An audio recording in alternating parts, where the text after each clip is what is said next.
Hey everybody, welcome back to the channel. So we're going to look into doing some extension cord repair.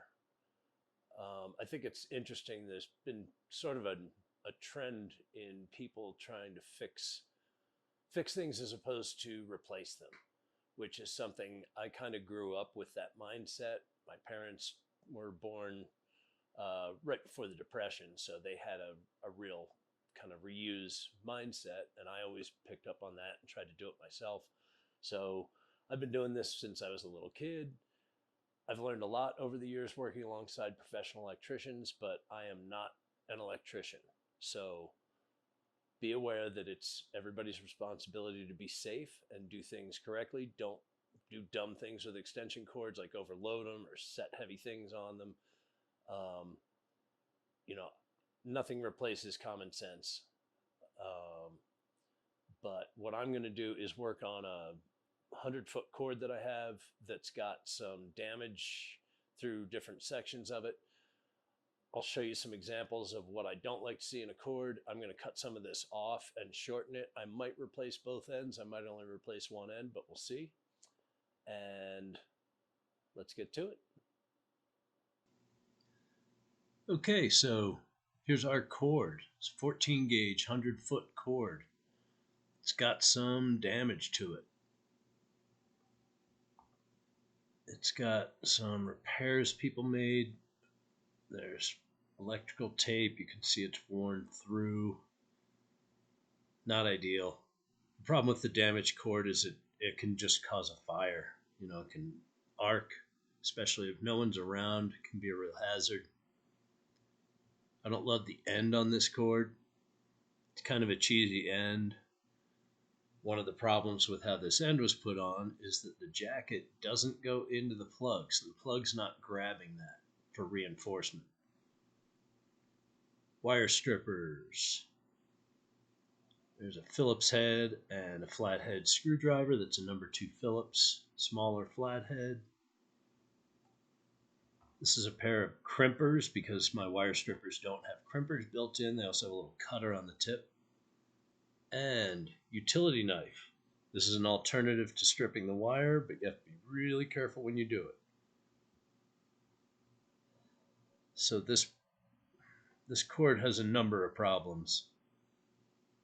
There are some nicks in the outside jacket, which don't necessarily mean that the cord is bad if it hasn't affected the insulation inside. The problem with this is it's been damaged in a number of spots, and they're all a few feet apart. And so what I'm doing is working my way through the cord. I want to get past all of the visibly damaged spots in the cord.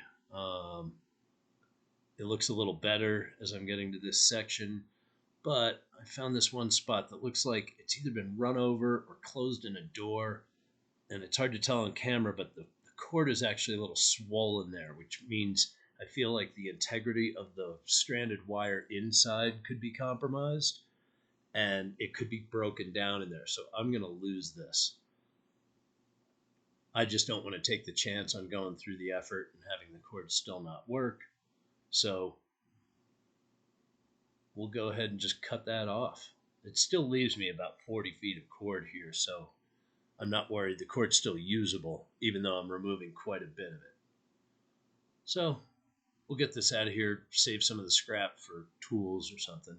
This end seems to be good, so I'm going to leave this on. That's the male end. So I am going to put a new female end on it. This one's a little bit heavier duty model. It will accept different sizes of wire, but this size is pretty ideal for it. This clamp on the back end is made to hold that cord in place. So I want to make sure that the whole thing goes inside.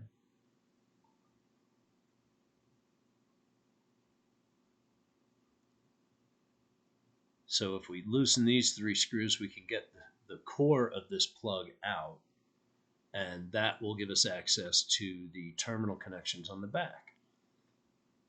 This type actually has little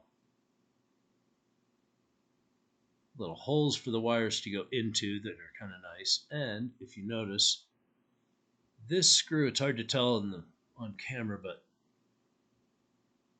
that's a gold colored brass screw. There's a green screw and the other one's silver. You want your white wire to go to the silver, the black to go to the brass. Now this is our little stripping gauge that shows you how long the wire should be stripped. I've colored it in here mainly because it's really hard to see. So if I hold it so that the wire goes to the end of that black line, and I mark it, that's how far back I want to cut the jacket so that the jacket still has enough material to get gripped by the plug. This is a trick that I use so that I'm not sawing back and forth with the blade.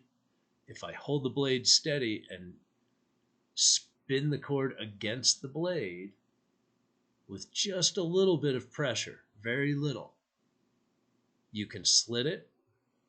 And then if it doesn't quite cut, you can put a little tension on it and just press, and it'll pretty much just break that jacket. You're really trying to not damage the insulation below.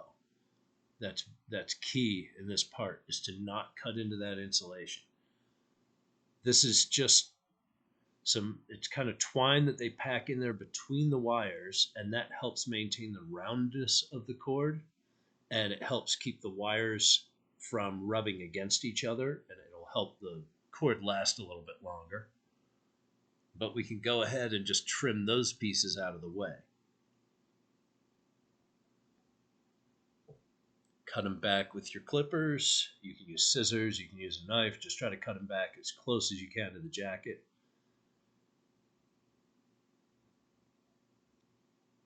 And now you want to make sure that the black and the white wires are oriented on the correct side, which they are.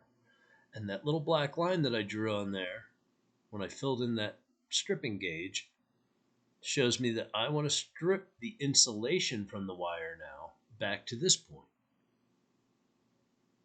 And when I hold it up there, you can see that all of that copper should be encased in the plug when it's all said and done.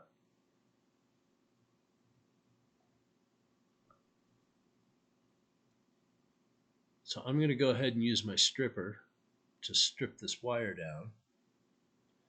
You have two gauges on this. One is for stranded wire, one is for solid wire. And if I'm using 14 gauge stranded wire, that's going to be a different hole than it is for solid wire because they're a little bit different outside diameters. So I'm going to use the stranded wire setting because that's the wire I'm cutting right here. I'm very careful to put it in the center of that notch so that I don't nick the copper. And because it cuts the two sides and doesn't quite cut all the way around, I will usually gently spin it once. That should cut the insulation all the way around the wire and then allow you to pull that piece off. Ideally, there's no copper left in there. You don't have any strands and you didn't damage that wire.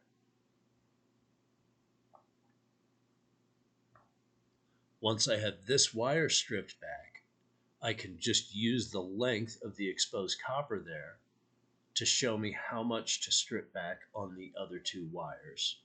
And I don't have to measure each one. I can do this by eye. And we're going to strip both the ground wire, the green, and the hot, the black, back the same distance. And I'll show you at the end. You want to make sure that the black is the hot and the white is going to the wide blade of the plug.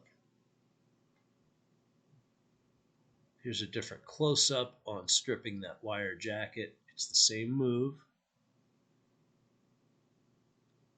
And the wire stripper doesn't have a setting on it that's big enough to strip this jacket, which is why I do this with the utility knife. And if you don't happen to have a wire stripper, you can strip the insulation from the wire with the same technique that I used. The crucial part is do not cut that copper wire. You have to be very gentle on the pressure. You don't want to nick that wire. You don't want to cut it. I've seen the suggestion to not cut it straight like this, but to cut it at an angle, like a pencil almost, and I've had problems with that too. So this is the method that I've had the best luck with. But that's another way to strip the wires down. Now I've got the body, and you want to put the body on before you strip these wires, which I did not do. But that's okay. It doesn't hurt anything, but sometimes when you put those wires through after they've been stripped, it'll peel the ends back and make it a little frayed. It makes it harder to put into the plug. So I'm going to loosen all of these screws because from the factory, these things are closed. And you can see that little hole right there opens up as I back up that screw. There's a little clamp in there. The plastic hole just helps guide the wires inside of that clamp. And so I'm going to open up all three as far as they'll go. That makes it easier to put the wires in.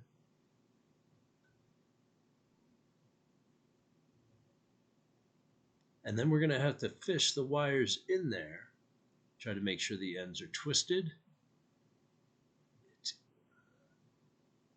It's a little easier to get them started one at a time. It's usually a little harder to put the third one in, but we're going to try it this way.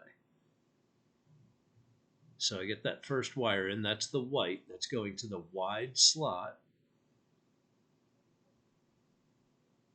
And we snug that down. And if you look closely, you can see that the insulation, the white insulation, goes up inside of the plastic guard there. That's good. That keeps the copper separated from the other two wires. That's why it's important to get the distance on the stripped wire correct. That will make sure that the three wires can't touch each other inside the plug. So we're going to snug those down.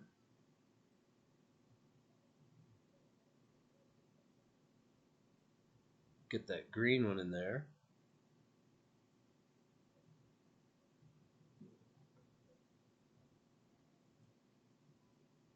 And you want to hold it tightly in there while you snug it down. And once that's tight, we got all three snugged. You can see that the jacket's very close to the back of the plug. That way, when we take the outside part of the plug, which has there's a little groove in this plug, and there's a knob right here. It's hard to see, but it corresponds with that groove so that you know you've lined it up properly. That will align the screw holes.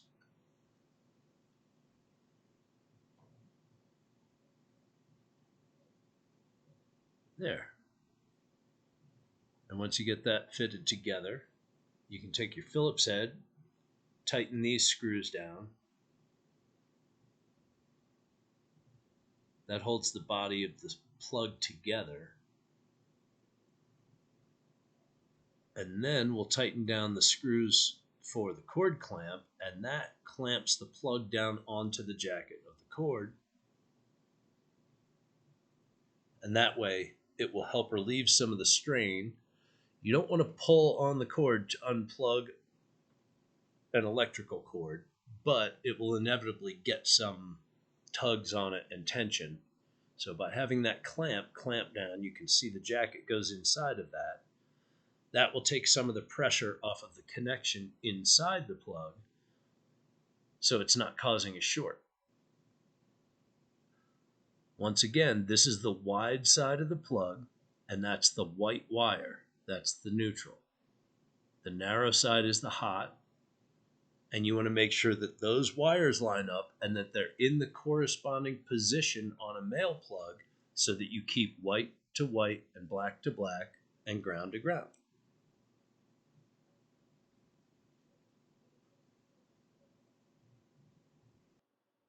All right, there you go. That's a few tips on how to fix an extension cord. Please remember, like and subscribe. Leave some comments on the channel. I'm always open to hear suggestions on how to do things better. And I'm glad you could join us.